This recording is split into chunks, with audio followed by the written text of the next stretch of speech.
What's going on? This is Hoppe Hour. I am your host, Ryan Hoppe, and on the phone line from the Waddle Silvy show on ESPN 1000 in Chicago, Silvy is on Hoppe Hour. What's going on, man? What's up, Hoppe? How are you? I'm doing good, man. It's very surreal having you on the show right now because I grew up in Chicago, and I just began listening to the show again recently. I was just kind of going through the past, and I've been listening every day now, man. Like, you guys, to me, are one of the last shows out of Chicago to speak to the fans. From what I've been listening to, a lot of shows seem to just kind of be like journalists and want to rant, but what I like about you and Waddle and your team is I feel like I'm back in Chicago and you guys are speaking for the fans. Yeah, I mean, Waddle played, and I'm a fan, obviously, first and foremost. I grew up here. I love these teams, and I just feel like there are a lot of radio shows who kind of give you a persona, or they play a character, or they're playing a role for the bit of a radio show, and what you hear is what you get from us. Like, there's no fakeness. It's authentic, and that's what we've tried to do. We try to be us. We don't take each other seriously. We don't take ourselves seriously. We're just fans, and we don't put ourselves up on a pedestal either. So feel like that's always been the right approach. I saw last week that Jason Barrett Media ranked you guys as the fourth afternoon show in all of major market radio. How is that feeling to be recognized within your business and colleagues?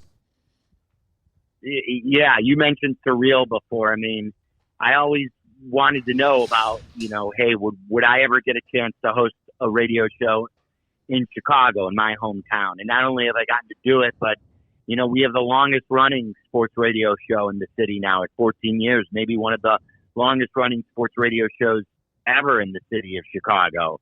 So very, very happy. Jason Barrett's a guy who he props up our business, and I think there's a lot of great shows in sports radio across the country, and I like that instead of tearing each other down, there's someone who's building all of us up and talking about the good that's out there. So I love what he does, and it's awesome to be included on the list with some great peers. Now, why do you think people always want to bring down sports radio? I think at times sports radio can be forced, where it feels like they're just saying obnoxious things just to say it. Do you think that might be why? I don't know. I mean, I don't know if it's, and sometimes a lot of people look at sports radio as just a niche and that there's not a lot of, a huge amount of audience. And it's why Waddle and I try and spread our wings a little bit and talk about more than just sports. All the things that people like to talk about. If it's hot, we like to talk about it. If it's something that people are texting about with their friends, we like to talk about it. But yeah, I think I think back in the day there was a lot of name calling in sports radio. It's never been an approach that Waddle and I take. I get pissed. I get mad at our teams, and I'll call guys out, but I always try to do it respectfully. And when these guys come on our show, if I say something about these guys, I'll always say it to their quote face, because I know we're on the radio. But I'm never one of these guys either who says something and then when they come on, kiss their butt. I want to tell them exactly, hey, this is what I've said about you. What do you, and then try and form a question around it. So we try and be respectful all the way around and responsible and just have some fun. Like I said, we don't take each other too seriously. So about 8 years ago now, I went to your live broadcast at Home Bar in Arlington Heights, Illinois, when you guys interviewed Jay Cutler, and it was very surreal seeing him up close. I just thought he was a fascinating guy to observe, even at the age of 19. Are you able to look back and sort of have an opinion on how you think your shows went when you interviewed Jay Cutler? Because I feel like you guys got more out of him than most people have ever been able to. Yeah, I think it's always going to be looked back on fondly as one of those shows that it was just the perfect time with the perfect guy. And other quarterbacks in the NFL have had radio shows. Like Tom Brady still does a weekly interview. You're in Tampa, right? Yes. Aren't you in Tampa now, Ryan? Yeah. And so, like, he does a weekly, I think, and he did a weekly in Boston. And Eli Manning, he always had a weekly radio show. But I don't think any of the quarterbacks did a radio show in person, in front of the fans. And Cutler did. And Cutler sort of had this personality where you didn't really know who he was or what you were going to get. So people thought, oh, he's a very polarizing guy, or his body language is bad. And this was the perfect time to sort of find out what makes this guy tick, because no one seemed to know. So there were some contentious moments, though, where we would have to ask tough questions. Why did you push Jamarcus Webb? What about these 3 interceptions that you threw? But I think what the hour brought was a more well-rounded conversation, and I think more people got to know a guy that not many people knew about in the National Football League.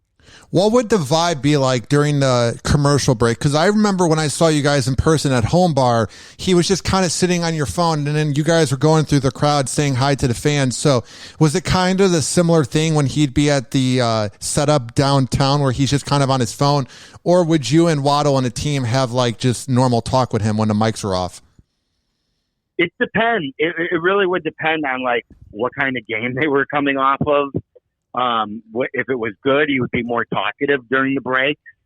Sometimes if it was really bad, sometimes he'd want to get his some thoughts off his chest. I always used to joke when it was all over that it was almost like therapy. The last year we did that show, we rotated.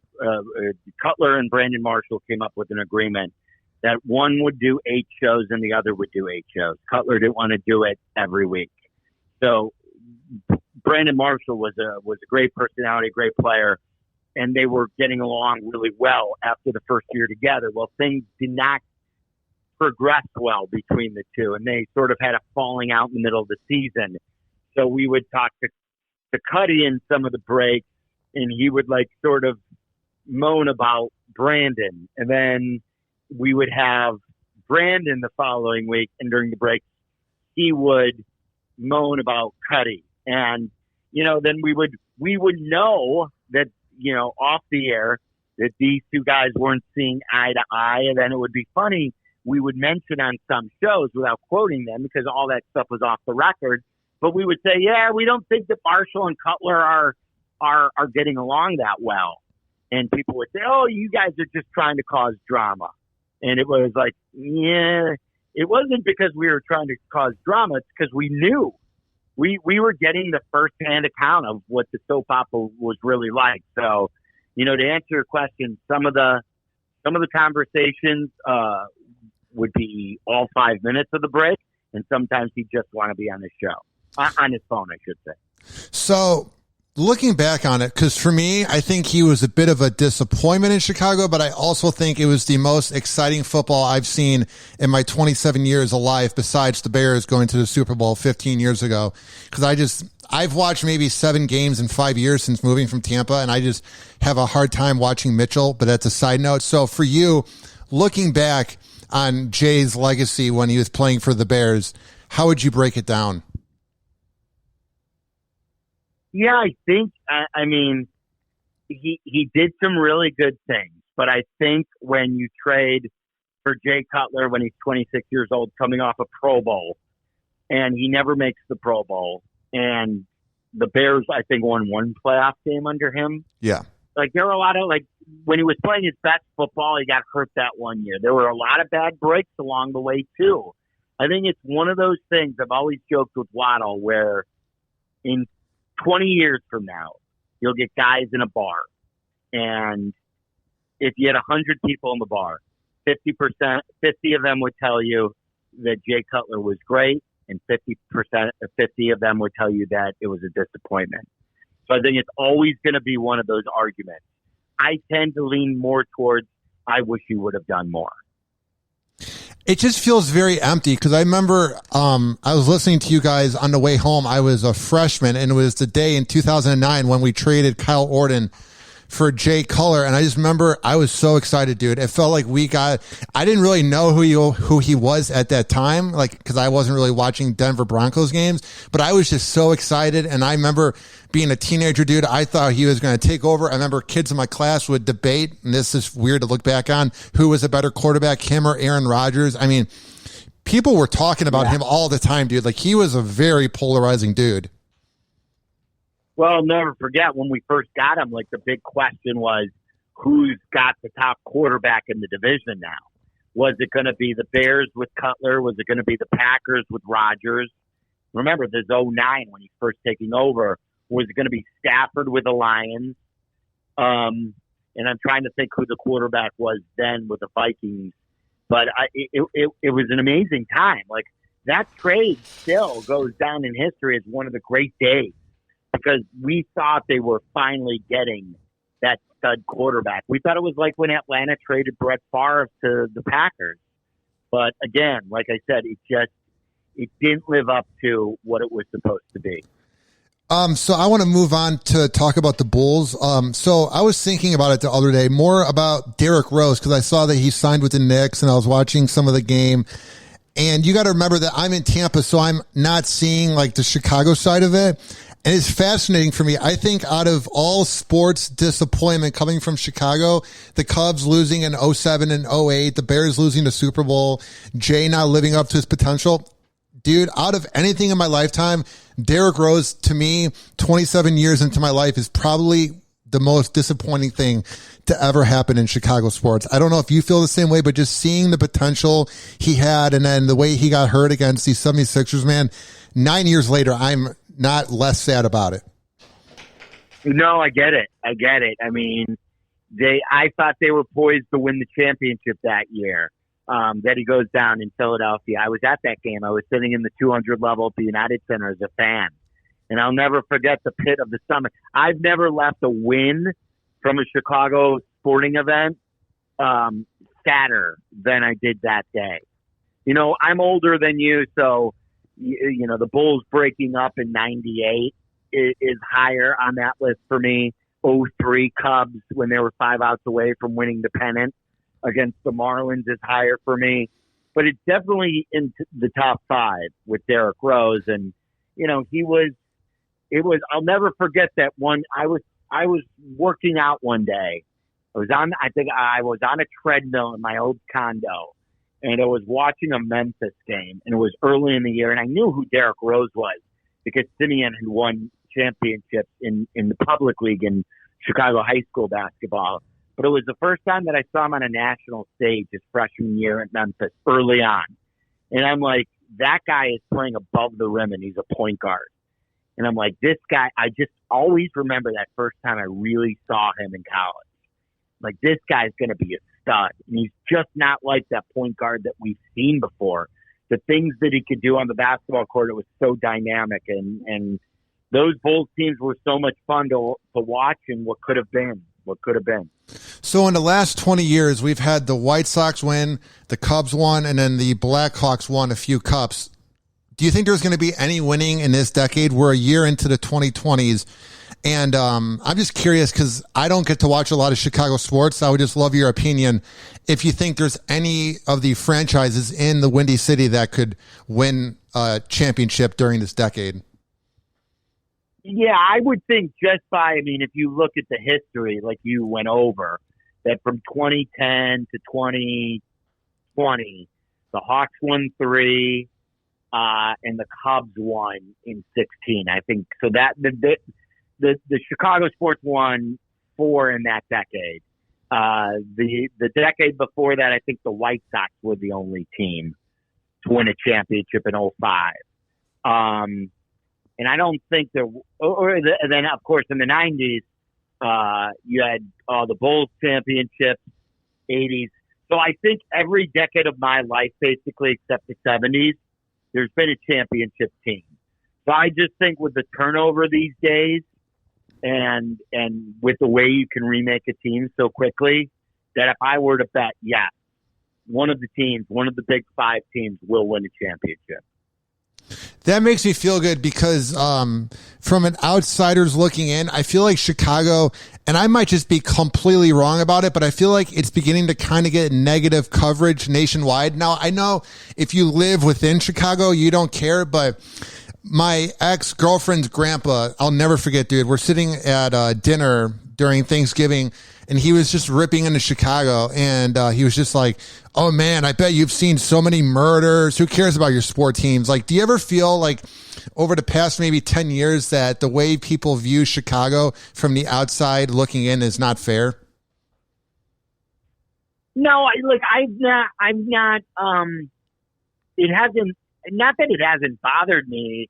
It's just because I know. I mean, I lived in the city for 20 years, from 19, even maybe longer. I'm trying to think. Yeah, from like 95 to 2014, 20 full years, I lived in the city of Chicago, in many different neighborhoods, from Wicker Park to Ukrainian Village to River North to the South Loop. And I know what the city is. I mean, it's a great city. It's one of the best. Is there crime? Yeah, but I think there's crime everywhere. And I think they're trying to get a handle on it. I don't let like a narrative make me think differently of how my city is. You know what I'm saying? Yeah. So I don't spend time on it. It's just something that isn't worth my time, other than trying to do as much as you can for your city. Try and help your city. I think when you're living there and you're a part of it, you should always look to help how you can be better. But what people are saying who haven't been in our town don't truly know. What's fascinating for me too is I've only been back home 4 times, and downtown Tampa is very small. It's like a Cincinnati with palm trees. It's very small. You know what I'm saying? Right.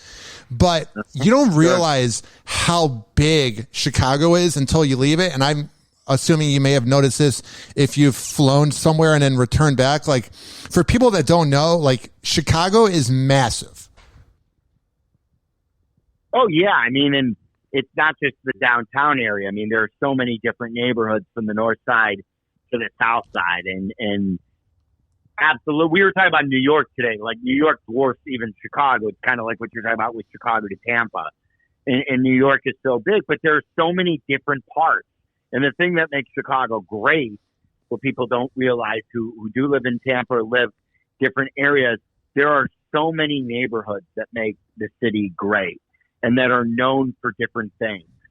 And people who, whether it's the restaurant community, there's no better restaurant city in America, New York, LA, wherever, than Chicago.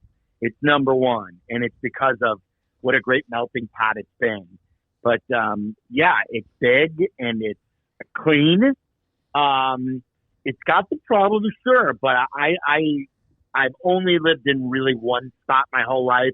My first job was outside the state, but it was only 18 months, so I basically lived in the Chicago area my entire life. So I have a few more minutes with you, so I want to ask you, when it's all said and done, because time has flown and you have put in 14 years doing the Waddle and Silvy show, what do you want your legacy to be when it's all said and done when you retire? How would you want people to explain the Waddle and Silvy show when it's all said and done? Fun. That those dudes had fun. Those guys had fun. That they didn't have egos. They had fun. And, Silvy's hilarious. Whether you liked me or hated me, he's funny. He just wanted what was best for a sports team. Yes, he could have a weird take every now and then, but that's just made him who he was. So other than that, I just want to keep doing this. And I mean, it's living out a dream. You know, it's exactly, if I could have planned what I wanted when I was driving from Bulls games with my grandfather and we were sitting listening to the Bulls post game shows, and I knew what I wanted to do, like when I was a high schooler, it turned out to be like I could not have mapped it out any better so far. So I just want to continue to live out my dream. What has been the biggest moment when you've been on air where you had to like sort of like maybe slap yourself across the face because it didn't seem real? Like, what was a moment where it just really hit that you were on the radio in Chicago? Ooh, boy, that goes way, that probably that goes way beyond my ESPN years. So I started in the mid-'90s on WGN radio as an intern. And my big break came because while I was an intern, they had nobody to cover Bulls and Hawks games. So once I started going to Bulls and Hawks games, I did it for free. And I got to go inside the locker rooms. And when you're seeing these guys who you grew up rooting for, whether it's like Chris Chelios or Jeremy Roenick with the Blackhawks, or it was at the time, Jordan was retired at the time, but Scottie Pippen and some of these other players, you would see that's when it became surreal, where I went from covering high school games in the state of Iowa to covering the Chicago Bulls and the Chicago Blackhawks. So now, Silvy, for people that haven't heard your show, why should they tune in, and how can they check out the Waddle and Silvy show? Yeah, thank you. So the best way is to download the ESPN Chicago app. You know, obviously wherever you live, whether it's Tampa, wherever you may live, anywhere in the country, you can download all the podcasts. You can listen live. It's a really simple app. Where we also have a channel on Twitch now, twitch.tv/ESPN 1000 Chicago. I always tweet out the podcast on my Twitter handle at Waddle and Silvy. So, and like I said, we talk more than just about X's and O's. We talk more than just about games. We try and have as much fun as possible. And, you know, there's so much to worry about these days that we know where we are regarding this when we're going through a pandemic, when we're going through so much, you know, polarizing times politically, that just come and check us out because we want to just have great fun. Well, man, it's been very cool having you on the show. I grew up listening to you guys. I loved watching you guys rant on the final word because me and my dad would be watching the game all day, and then we just needed to see a person rant about what happened with the Bears game, if it was Rex Grossman or Kyle Orton or Jake Cutler. So it's been very real having you on the show, and keep up the good work, Silvy. Thanks, Hoppe. Appreciate it.